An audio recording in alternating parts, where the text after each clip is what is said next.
Welcome, Middle-earth Wanderers. First, I want to appreciate all of you for listening to this podcast. We just crossed 25,000 total downloads a couple of days ago, and that's thanks to you. Thank you for your support. Thank you for sharing with your fellow Tolkien fan friends. Thank you for your ratings and reviews, and thank you for listening. We'll continue to wander Middle-earth together for the next 25,000 downloads and beyond. And if you're feeling as generous as a hobbit and less stingy than a dwarf, your financial support for this show is encouraging. Using the links in the show notes, you can purchase from Amazon any of the books I typically reference in these episodes.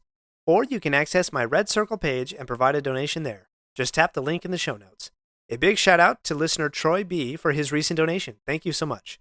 Today's journey will take us into the history and background of the main bad guy of the Third Age of Middle-earth, the immortal Maya, corrupted by Melkor, who lusted for domination and channeled his power into a ring, Sauron the Deceiver. Welcome! In the Lord of the Rings podcast, we wander the world of J.R.R. Tolkien by exploring the foundational epic stories from the deep past of Middle-earth. If you enjoyed Tolkien's books, or maybe Peter Jackson's movies, or perhaps you're excited for Amazon Studios' new series, The Rings of Power, and you want to dive deeper into the rich world of Middle-earth, then listen and subscribe. Magovanyan, fellow wanderers.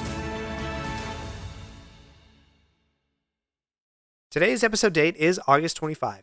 We are 1 week away from the debut of Amazon's Rings of Power series. I honestly can't believe that we're this close. I remember when Amazon first announced that they had bought the rights almost 4 years ago, and it's been an unexpected journey since then, sometimes even feeling like a journey in the dark. But we're almost there and back again, Barrel Riders. On this day in Middle-earth, in the year 2941, Bilbo is living in hiding as the dwarves have been captured by the elves of Mirkwood.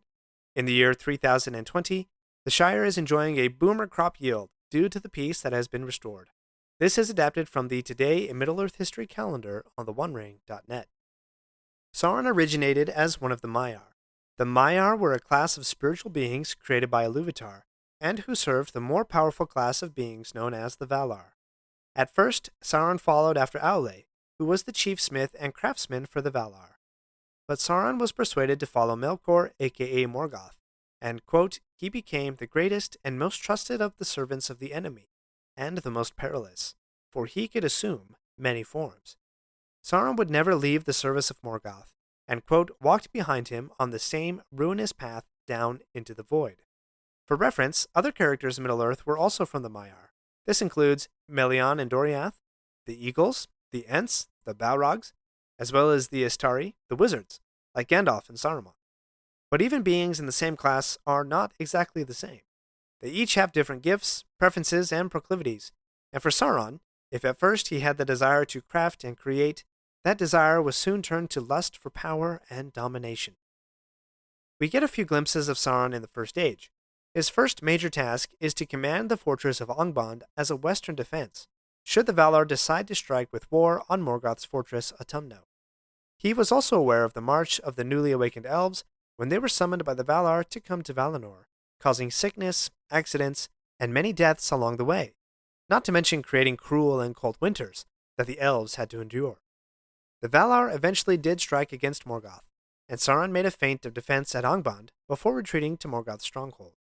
When the second-born children of Iluvatar awoke, men, Sauron was left in charge of the war while Morgoth attempted to corrupt them, and in time Sauron himself would succeed in corrupting men to the worship of the dark, something that he would repeat thousands of years later in the kingdom of Númenor. Thus, the men of the First Age would later tell the elves that they were fleeing a shadow behind them on their journey to the west. After the Battle of Sudden Flame, Sauron assailed the fortress of Minas Tirith, which had been built by Finrod and was currently under the command of Orodreth, both brothers to Galadriel. While he held command of this tower, he deceived one of Baron's companions into giving up the location of their band of warriors, and he later waylaid Baron and Finrod on their quest to reclaim a Silmaril. They had been traveling under disguises woven by Finrod's power, and after a contest of song, in which Sauron invoked the regretful memory of the kinslaying, Finrod's disguises were stripped away. When Luthien came to free Baron, she overpowered Sauron with the help of Huan the Hound. She demanded mastery of the tower, or, quote, Sauron would be stripped of his raiment of flesh, and his ghost be sent quaking back to Morgoth. And she said, there everlastingly thy naked self shall endure the torment of his scorn, pierced by his eyes. Man, I love that threat by Luthien. But this humiliation is one source of the hatred Sauron would later feel for Luthien's descendants, the Númenóreans.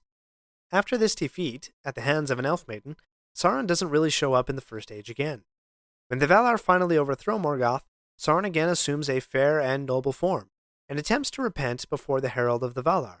However, he is commanded to return to Valinor and there face judgment from the Valar. He was, quote, ashamed and unwilling to return in humiliation. So he left and hid himself in Middle-earth for a time. But, quote, he fell back into evil, for the bonds that Morgoth had laid upon him were very strong. And in the Second and Third Ages, after Morgoth's fall, Sauron, quote, rose like a shadow of Morgoth and a ghost of his malice. With Morgoth overthrown, Sauron took a patient approach to accomplishing his designs in the Second Age. After roughly 1,000 years, he had built up enough forces to establish Mordor as his realm, and built the Tower of Barad-dûr. In that time, he had corrupted many races of men, and had started to gather others of Morgoth's servants into his service. In The Nature of Middle-earth we read, quote, in the Second Age, Sauron, when he turned back to evil, had gathered to his service all the orcs that were scattered far and wide in the northern world, cowed and masterless, furtive lurkers in dark places. He rekindled the lusts of their black hearts, and to some he showed favor and fed them lavishly, breeding and training them into tribes of strong and cruel warriors. I appreciate this defeated nature of the orcs in the Second Age. Their creator, or rather corrupter, Morgoth, had been taken captive by the Valar, and without him they were scattered and leaderless. Quote, the orcs of various kinds, creatures of Morgoth, were to prove the most numerous and terrible of his soldiers and servants, but great hosts of them had been destroyed in the war against Morgoth. Some remnant had escaped to hiding in the northern parts of the Misty Mountains. But you may be surprised to hear that not all orcs were under the command of Sauron in the Second Age. If you remember from my recent episode, Sauron had also established himself in his fair form of Onatar, with the elves in Eregion. His goal was to subvert the elves to his will, and he succeeded slightly with Celebrimbor and other elven smiths by teaching them knowledge, and especially knowledge about the crafting of powerful rings. But because of his attempt to deceive the elves, and his necessary fair form and need to hide his gathering armies of orcs, there were other races of orcs who, quote, were not subservient to Sauron, while he was obliged for the cousining of western men and elves to wear as fair a form and countenance as he could. They despised him and laughed at him. It's hard to imagine tribes of orcs despising and even laughing at Sauron. But these orcs dwelt, quote, further east and were stronger, descendants of Morgoth's kingship, but long masterless. They were yet wild and ungovernable, preying upon one another and upon men. Neither had these eastern orcs, quote, experienced the power and terror of the elves, or the valor of the good men, and so they long denied Sauron's attempts to rule them. So after Sauron created the One Ring, and his disguise fell and he was made known to the elves, it took him nearly 100 years to strengthen his army enough to war against Eregion, partly because of these unruly orcs in the east. As for the rest of Sauron's dealing in the Second and Third Ages, we've covered those recently in episodes 36, 38, 40, and 41, so go give those a listen for a refresher. But I have two more tales for you concerning Sauron. One about Gandalf's guess at Sauron's original strategy for war, and one about the skeleton that Aragorn encounters in the Paths of the Dead. We'll get to those right after this break. We're not done yet. If you like this episode, please leave a review and share with your friends. And remember to subscribe if you haven't already. We'll be right back. Do you ever find yourself thinking about who would win in a fight between Goku and Superman? Hi, I'm James Gavsey, and on the Who Would Win show, me and my co-host Ray ignore anything important happening in the outside world and debate fictional battles between characters from comics, movies, and video games. We got a new show every week, and almost always am I the winner. Yeah, not true, Ray. In the past, we've discussed such matches as Captain America versus Darth Vader, Solid Snake versus the Iron Giant, classic matchups like RoboCop versus Terminator, and even the Muppets versus Sesame Street. That one was crazy. So if you're a fan of geek culture and love a spirited debate, check out the Who Would Win show wherever you get your podcasts, or check us out at whowouldwinshow.com. Let's examine Sauron's greatest mistake of the Third Age. To do so, let's look in Tolkien's book called Unfinished Tales, where we find a tale recorded by Frodo as Gandalf is talking, after Aragorn's coronation. Gandalf is reflecting on the quest of Erebor, that is, the lonely mountain that Gandalf encouraged the dwarves to reclaim from the dragon Smaug. Gandalf claims that he knew Sauron had arisen again and would soon declare himself openly, that he was preparing for war. Gandalf says, quote, "How would he begin? Would he try first to reoccupy Mordor? Or would he first attack the chief strongholds of his enemies? I thought then, and I am sure now, that to attack Lorien and Rivendell, as soon as he was strong enough, was his original plan. It would have been a much better plan for him, and much worse for us." Gandalf's theory here explains why Sauron, as he was regaining his power after falling into the abyss of Numenor's drowning, took up the fortress of Dol Guldur in the forest of Mirkwood, rather than going straight back to Mordor. Gandalf surmised that Sauron's first strategic move would have been against Lorien, striking at Celeborn and Galadriel, and then move on to Rivendell, taking out Elrond. Gandalf knew the defenses for good were scanty in that part of Middle-earth, and, quote, "the dragon," being Smaug, Sauron might use with terrible effect. Gandalf was trying to find a way to deal with the dragon, when he had a chance meeting with Thorin Oakenshield, and the quest for Erebor was begun.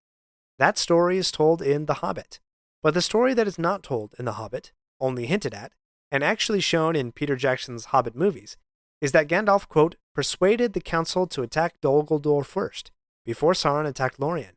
They did, and Sauron fled. But he was also prepared, and after 10 years in Mordor, Sauron declared himself openly. Gandalf says this, quote, "Then everything grew dark, and yet that was not his original plan, and it was in the end a mistake." If Sauron had been successful with his original plan, Lorien and Rivendell would have been left in ruins.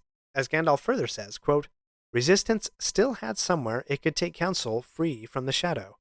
How could the Ring-bearer have escaped if there had been no Lorien or Rivendell?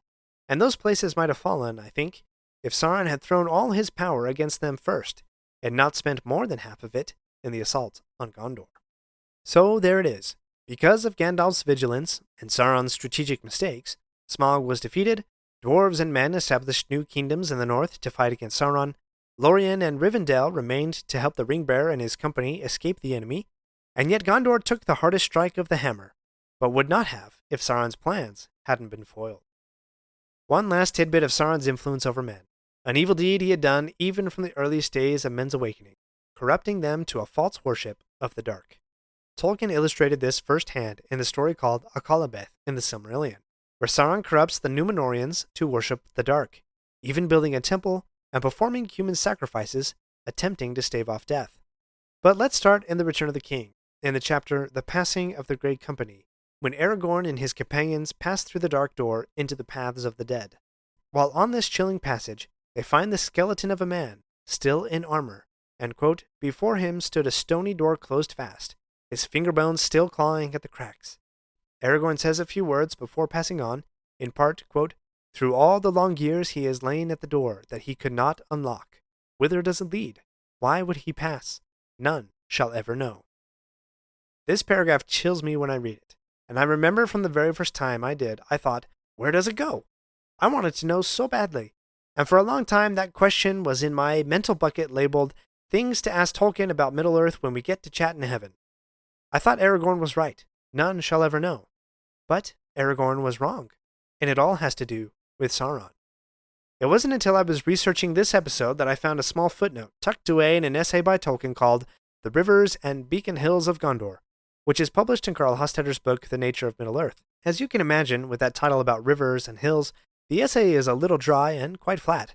But Tolkien often wandered in his essays, and in this one he wandered into what he called ancient religious structures, particularly religious structures which had been built by the Men of Darkness. The Men of Darkness were men of Middle-earth that Sauron had corrupted into worshipping Morgoth and the Dark, and so convinced them to build temples for their worship, much like what he did in Númenor. These temples, built under Sauron's influence, were, quote, "often in caverns and secret valleys of mountain regions, such as the dreadful halls and passages under the haunted mountain beyond the Dark Door, the Gate of the Dead, in Dunharrow. This special horror of the closed door before which the skeleton of Baldur was found was probably due to the fact that the door was the entrance to an evil temple hall to which Baldur had come, but the door was shut in his face, and the enemies that had followed him silently came up and broke his legs and left him to die in the darkness." Isn't that chilling? We often associate Sauron with his great armies of orcs or powers of deception, or with his lidless, intimidating eye that sees nearly all things. And for all those reasons, we fear Sauron. But we forget that Sauron had been corrupting men to evil ways even from the days of their first awakening. And in the darkness of the haunted mountain, a temple of evilness had likely been built. Did Baldur know what was behind that door? Was he attempting to worship the dark? Or was he simply lost in the darkness? However, to paraphrase Aragorn in The Paths of the Dead, quote, "That is not our errand. Like the king and his company, we too will pass through darkness. For here again we see that major theme of Tolkien. As chilling and mysterious as the darkness of evil may be, good and light will pass through." In literature, Sauron is a singularly unique individual. Not only is he the character that gives Tolkien's novels and legendarium its name, Sauron is the Lord of the Rings after all, but Sauron isn't actually in any of the scenes in the published books. I know the movies give him some screen time, and usually as a giant eye in desperate need of moisturizing drops, and the Lord of the Rings books refer to the Dark Lord in many different names and places. But interestingly enough, we as a reader are never brought into the same room as Sauron the Deceiver. But one interesting scene shows the depth of power that Sauron held over his enemies. As the Fellowship is dividing, Frodo sits on the stone seat on Amon-Hen, the seat of seeing, and his gaze is unwillingly drawn to the east, where he sees the tower of Barad-dûr, the fortress of Sauron. Quote, "And suddenly he felt the eye. There was an eye in the dark tower that did not sleep. A fierce, eager will was there. It leapt towards him, almost like a finger he felt it, searching for him. Frodo falls from the seat and struggles between the powers of good and evil, the voice and the eye. But he was tormented by this short brush against Sauron's fierce will. And yet for all Sauron's power, his fear and warmongering, his depravity and corruption, for all that evil, he was still only a lieutenant, still only a ghost of the malice and hatred embodied in Morgoth." But let's end where we began. Tolkien was ever the optimist. Good conquers evil. And Sauron, defeated, would follow Morgoth, quote, "on the same ruinous path down into the void."